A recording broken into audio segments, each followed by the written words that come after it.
Ticket ಹಂಚಿಕೆ ವಿಚಾರಕ್ಕೆ ಸಂಬಂಧಪಟ್ಟಂತೆ ಬಿಜೆಪಿ ಪಾಳ್ಯದಲ್ಲಿ ಆಲ್ರೆಡಿ ಒಂದು ಸುತ್ತಿನ ಮಾತುಕತೆಗಳು ನಡೆದು ಹೋಗಿದೆಯಾ? ಸದಾನಂದ ಗೌಡರ ಮಾತನ್ನ ಕೇಳಿಸ್ಕೊಂಡ್ರೆ ಹೌದು ಅನ್ನೋ ರೀತಿಯಲ್ಲಿದೆ. ಲೋಕಸಭಾ ಕದನಕ್ಕೆ ಕೌಂಟ್ ಡೌನ್ ಶುರುವಾದ ಬೆನ್ನಲ್ಲೇ ಬಿಜೆಪಿ ಕೂಡ ಅಲರ್ಟ್ ಆಗಿದೆ. 15 ದಿನದಲ್ಲಿ, ಮುಂದಿನ 15 ದಿನದಲ್ಲಿ ಬಿಜೆಪಿ ಮೊದಲ ಹಂತದ ಪಟ್ಟಿಯನ್ನು ಬಿಡುಗಡೆ ಮಾಡೇ ಬಿಡುತ್ತೆ ಅಂತ ಹೇಳಿ ಮಾಜಿ ಸಿಎಂ ಸದಾನಂದ ಗೌಡರು ಸುಳಿವನ್ನ ಕೊಟ್ಟಿದ್ದಾರೆ. ನೋಡಿ, ಇನ್ನೂ ಕೂಡ ಎಲೆಕ್ಷನ್ ಅನೌನ್ಸ್ ಆಗಿಲ್ಲ. ಎಲೆಕ್ಷನ್ ಅನೌನ್ಸ್ ಆಗೋಕೆ ಮುಂಚೆನೆ 15 ದಿನದಲ್ಲಿ ಈ ಒಂದು ಪಟ್ಟಿ ಬಿಡುಗಡೆ ಆಗೋ ಸಾಧ್ಯತೆ ಇದೆ ಅಂತ ಹೇಳಿ ಸದಾನಂದ ಗೌಡರು ಸುಳಿವನ್ನ ಕೊಡ್ತಿದ್ದಾರೆ. ಅವ್ರು ಹೇಳ್ದಂತೆ ಇನ್ನು 2 ವಾರದಲ್ಲಿ ಲಿಸ್ಟ್ ಅನೌನ್ಸ್ ಆದರೂ ಕೂಡ ಆಗಬಹುದು. ಹೇಗೆ ಮಾಡ್ತಾರೆ ಮೊದಲ ಪಟ್ಟಿ, ಎಲ್ಲಿ ಯಾವ ಕ್ಷೇತ್ರದಲ್ಲಿ ಹೆಚ್ಚಿನ ಗೊಂದಲಗಳಿಲ್ಲ, ಹೆಚ್ಚಿನ ರೇಸ್ ಟಿಕೆಟ್ ಹಂಚಿಕೆ ವಿಚಾರದಲ್ಲಿ ಕಾಣ್ಲಿಕ್ಕೆ ಸಿಗ್ತಾ ಇಲ್ಲ ಅಂತ 10 ರಿಂದ 15 ಕ್ಷೇತ್ರಗಳನ್ನು ಗುರುತಿಸಿ ಅದರಲ್ಲಿ ಅಭ್ಯರ್ಥಿಗಳು ಯಾರಾದರೆ ಗೆಲುವಿನ ಸಾಧ್ಯತೆಗಳು ಹೆಚ್ಚಿಗೆ ಅನ್ನೋದರ ಅವಲೋಕನ ನಡೆಸಿ ಈ ಪ್ರಥಮ ಪಟ್ಟಿಯನ್ನು ಬಿಡುಗಡೆಗೊಳಿಸೋ ಸಾಧ್ಯತೆ ಇದೆ. ಸಾಧ್ಯತೆ ಅನ್ನೋದಕ್ಕಿಂತ ಬಹುತೇಕ 10 ರಿಂದ 15 ಮಂದಿ ಅಭ್ಯರ್ಥಿಗಳ ಪಟ್ಟಿ ಫೈನಲ್ ಕೂಡ ಆಗಿ ಹೋಗಿದೆ ಅನ್ನೋದು ಸದಾನಂದ ಗೌಡರ ಮಾತಾಗಿದೆ. ಕಾಂಗ್ರೆಸ್ಗಿಂತ ಮುಂಚೆ ಪಟ್ಟಿಯನ್ನು ರಿಲೀಸ್ ಮಾಡಿ ಬಿಜೆಪಿಯಿಂದ ಕಣಕ್ಕಿಳಿಯುವ ಅಭ್ಯರ್ಥಿಗೆ ಹೆಚ್ಚಿನ ಸಮಯ ಮತದಾರರನ್ನು ಕನೆಕ್ಟ್ ಆಗಲಿಕ್ಕೆ ಸಿಗುವಂತೆ ಮಾಡಬೇಕು ಅನ್ನೋ ತಯಾರಿಯನ್ನು ಬಿಜೆಪಿ ನಡೆಸ್ತಾ ಇದೆ. ಮೊದಲ ಪಟ್ಟಿಯಲ್ಲಿ ಸ್ಥಾನ ಪಡೆಯೋ ಅಭ್ಯರ್ಥಿಗಳು ಯಾರು ಅನ್ನೋದು ಸಹಜವಾಗಿದೀಗ ಕುತೂಹಲ.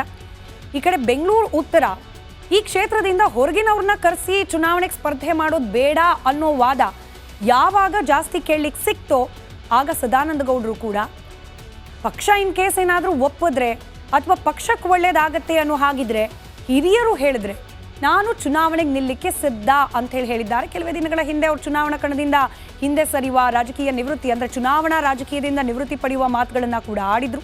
ಈಗ ಪಕ್ಷ ಬಯಸಿದ್ರೆ ಪಕ್ಷಕ್ಕೆ ಒಳ್ಳೇದಾಗತ್ತೆ ಅನ್ನೋ ಹಾಗಿದ್ರೆ ನಾನು ಕೂಡ ಲೋಕಸಭಾ ಚುನಾವಣೆಯಲ್ಲಿ ಬೆಂಗಳೂರು ಉತ್ತರ ಕ್ಷೇತ್ರದಿಂದ ಕಣಕ್ಕಿಳಿಲಿಕ್ಕೆ ಸಿದ್ಧನಿದ್ದೇನೆ ಅನ್ನೋ ಹೇಳಿಕೆ ನೀಡಿದ್ದಾರೆ. ಸದಾನಂದ ಗೌಡರ ಮಾತು ನಿಮ್ಮ ಮುಂದೆ. ಪಕ್ಷದ ಹಿತದೃಷ್ಟಿಯಿಂದ ಮತ್ತು ಪಕ್ಷದ ಸಂಘಟನೆ ನೀವು ಹೇಳಿದ ನಿಜ ಇದೆ. ನಾನು ಒಂದು ಸಮುದಾಯಕ್ಕೆ ಅಂತ ಸೀಮಿತ ಆಗಿಲ್ಲ, ಆದರೂ ಕೂಡ ನನ್ನ ಸಮುದಾಯದಲ್ಲಿ ಬಾಕಿಯವರಿಗಿಂತ ನನ್ನ ಮೇಲೆ ವಿಶೇಷವಾದಂಥ ಪ್ರೀತಿ ಇದೆ. ನಾನೊಬ್ಬ ಸಜ್ಜನ ರಾಜಕಾರಣಿ, ಯಾವುದೇ ತೊಂದರೆಗಳಿಲ್ಲ. ನನ್ನ ಕೆಲಸಗಳನ್ನು ಎಲ್ಲರಿಗಿಂತ ವಿಭಿನ್ನ ರೀತಿಯಲ್ಲಿ ಪ್ರತಿಯೊಬ್ಬ ವ್ಯಕ್ತಿದ್ದು ಕೂಡ ಮಾಡುವಂಥ ಕೆಲಸ ಕಾರ್ಯಗಳನ್ನು ಮಾಡ್ತಾ ಇದ್ದಾರೆ. ಯಾವುದೇ ಸಂದರ್ಭದಲ್ಲಿ ಅಹಂಕಾರ ಮತ್ತೊಂದರಲ್ಲಿ ಹೋಗಿಲ್ಲ, ಭ್ರಷ್ಟಾಚಾರದ ಹತ್ತಿರ ಸುಳಿವಾಗಿಲ್ಲ. ಈ ರೀತಿ ಇರುವಂಥ ಒಂದು ವ್ಯಕ್ತಿ ಬೇಕು. ಇಲ್ಲ ಇದ್ದರೆ ಮತ್ತೆ ಒಂದಷ್ಟು ಅಲ್ಲಿ ಇಲ್ಲಿ ಗೊಂದಲಗಳಾಗಬಹುದು ಅಂತ ಹೇಳುವಂಥದ್ದು ಹೇಳ್ತಾ ಇದ್ದಾರೆ. ಆದ ಕಾರಣ ಅವರು ತೀರ್ಮಾನ ತಗೊಳ್ಳೋದು ಅವರಿಗೆ ಬಿಟ್ಟದ್ದು.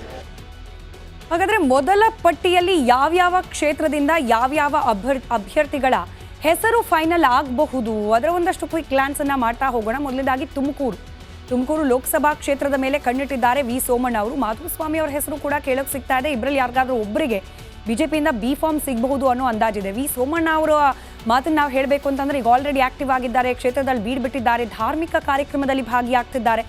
ಮುನಿಸ್ಕೊಂಡಿರುವ ಸೋಮಣ್ಣ ಅವರಿಗೆ ಏನಾದರೂ ಒಲಿಸ್ಕೊಳ್ಳಿಕ್ಕೆ ತುಮಕೂರಿನಿಂದ ಕಣಕ್ಕಿಳಿಸ್ತಾರಾ? ಹಾಗಾದರೆ ಮಾಧುಸ್ವಾಮಿ ಅವರ ಗತಿ ಏನು? ಈ ಪ್ರಶ್ನೆ ಇದ್ದೇ ಇದೆ. ಹಾಗೆ ಮೊದಲ ಪಟ್ಟಿಯಲ್ಲಿ ಬೆಂಗಳೂರು ಸೆಂಟ್ರಲ್ ಲೋಕಸಭಾ ಕ್ಷೇತ್ರದ ಹೆಸರು ಕೂಡ, ಅಭ್ಯರ್ಥಿಯ ಹೆಸರು ಕೂಡ ಘೋಷಣೆಯಾಗುವ ಸಾಧ್ಯತೆ ಹೆಚ್ಚಿಗೆ ಇದೆ. PC ಮೋಹನ್ ಅವರು ಗೆಲ್ತಾ ಬಂದಿದ್ದಾರೆ ಸತತವಾಗಿ. ಹೀಗಾಗಿ ಇಲ್ಲಿ ಕಾಂಪಿಟೇಷನ್ ಕೂಡ ಅಂದರೆ ಪರ್ಯಾಯ ಅಭ್ಯರ್ಥಿಯ ವಿಚಾರ ಕೂಡ ಹೆಚ್ಚಿಗೆ ಪ್ರಸ್ತಾಪ ಆಗದೆ ಇರೋದ್ರಿಂದ ಬಹುತೇಕ ಈ ಬಾರಿ ಕೂಡ PC ಮೋಹನ್ ಅವರಿಗೇನೆ ಟಿಕೆಟ್ ಸಿಗೋ ಸಾಧ್ಯತೆ ಇದೆ.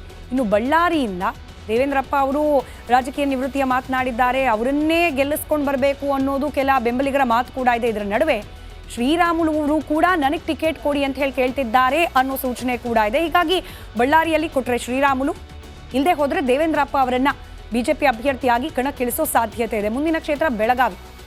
ಜಗದೀಶ್ ಶೆಟ್ಟರ್ ಅವರ ಘರ್ ವಾಪಸಿ ಆದ ನಂತರದಲ್ಲಿ ಬಹುತೇಕ ಜಗದೀಶ್ ಶೆಟ್ಟರ್ ಅವರೇ ಬೆಳಗಾವಿಯಿಂದ ಕಣಕ್ಕಿಳಿಬಹುದು ಅನ್ನೋ ಮಾತಿದೆ. ಹಾಲಿ ಬಿಜೆಪಿ ಸಂಸದರು ಮಂಗಳ ಅಂಗಡಿಯವರು ಕಳೆದ ಬಾರಿ ಚುನಾವಣೆ ಸಂದರ್ಭದಲ್ಲಿ ಅವರಿಗೆ ಅನುಕಂಪದ ಅಲೆ ಇತ್ತು.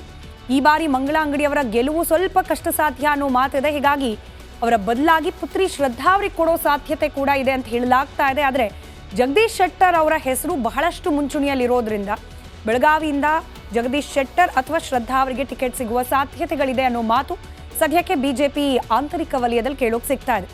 ಇನ್ನು ಬೆಂಗಳೂರು ಸೌತ್ ತೇಜಸ್ವಿ ಸೂರ್ಯ ಹಾಲಿ ಸಂಸದರು.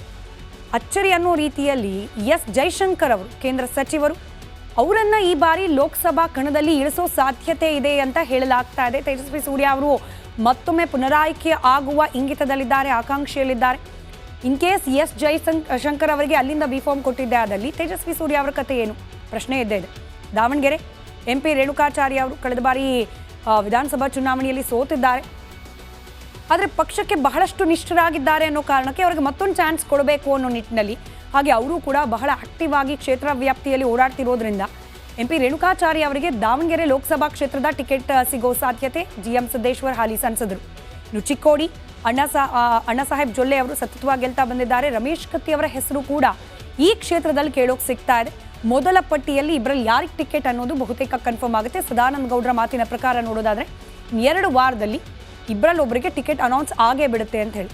ಇನ್ನು ಉತ್ತರ ಕನ್ನಡ ಬಹಳ ವರ್ಷಗಳ ನಂತರದಲ್ಲಿ ಅನಂತಕುಮಾರ್ ಹೆಗಡೆ ಅವರು ಮತ್ತೆ ಆಕ್ಟಿವ್ ಆಗಿದ್ದಾರೆ. ಹಿಂದುತ್ವದ ಅಲೆ, ಅದ್ರ ಬಗ್ಗೆ ಮಾತುಗಳು ಇದೆಲ್ಲವೂ ಕೂಡ ಚರ್ಚೆ ಆಗ್ತಿರೋದ್ರಿಂದ ಅವರು ಈ ಬಾರಿ ಕಣಕ್ಕಿಳಿಯೋದೇ ಇಲ್ವೇನೋ ಅನ್ನೋ ರೀತಿಯ ವಾತಾವರಣ ಇತ್ತು ಕೆಲ ದಿನಗಳ ಹಿಂದಷ್ಟೇ. ಈಗ ಮತ್ತೆ ಆಕ್ಟಿವ್ ಆಗಿರೋದ್ರಿಂದ ಅವರನ್ನೇ ಕಣಕ್ಕಿಳಿಸುವ ಸಾಧ್ಯತೆ. ಇದರ ಜೊತೆಗೆ ಸಜ್ಜನ ರಾಜಕಾರಣಿ ಅಂತ ಗುರುತಿಸಿಕೊಂಡಿರುವ ವಿಶ್ವೇಶ್ವರ ಹೆಗಡೆ ಕಾಗೇರಿ ಅವರ ಹೆಸರು ಕೂಡ ಬಿಜೆಪಿ ಮಟ್ಟದಲ್ಲಿ ಕೇಳೋಕೆ ಸಿಗ್ತಾ ಇದೆ. ಬಾಗಲಕೋಟೆ PC ಗದ್ದಿಗೌಡರವರು ಹಾಲಿ ಸಂಸದರು. ಬಸನಗೌಡ ಯತ್ನಾಳ್ ಅವರನ್ನ ಕಣಕ್ಕಿಳಿಸೋ ಸಾಧ್ಯತೆ ಇದೆ ಅಂತ ಹೇಳಲಾಗ್ತದೆ. ಕಟ್ಟರ್ ಹಿಂದೂವಾದಿ, ಹಾಗೆ ಪಕ್ಷದಲ್ಲಿ ಇಟ್ಕೊಂಡೆ ರೆಬಲ್ ಆಗಿರುವವರು, ಅವರನ್ನು ಕೂಡ ಸಂತೈಸೋದು ಅನಿವಾರ್ಯ ಇದೆ. ವಿಜಯೇಂದ್ರ ಅವರು ರಾಜ್ಯಾಧ್ಯಕ್ಷರಾದ ನಂತರದಲ್ಲಿ ಬಹಿರಂಗವಾಗಿ ಹೇಳಿಕೆಗಳನ್ನು ನೀಡ್ತಾ ಇದ್ರು. ಸ್ಥಾನಮಾನದ ಆಕಾಂಕ್ಷೆ ಅವರಲ್ಲೂ ಕೂಡ ಬಹಳಷ್ಟಿದೆ. ಹೀಗಾಗಿ ಬಾಗಲಕೋಟೆಯಿಂದ ಬಸನಗೌಡ ಯತ್ನಾಳ್ ಅವರಿಗೆ ಟಿಕೆಟ್ ಕೊಡಬಹುದು ಅನ್ನೋ ಚರ್ಚೆ ಕೂಡ ನಡೀತಾ ಇದೆ.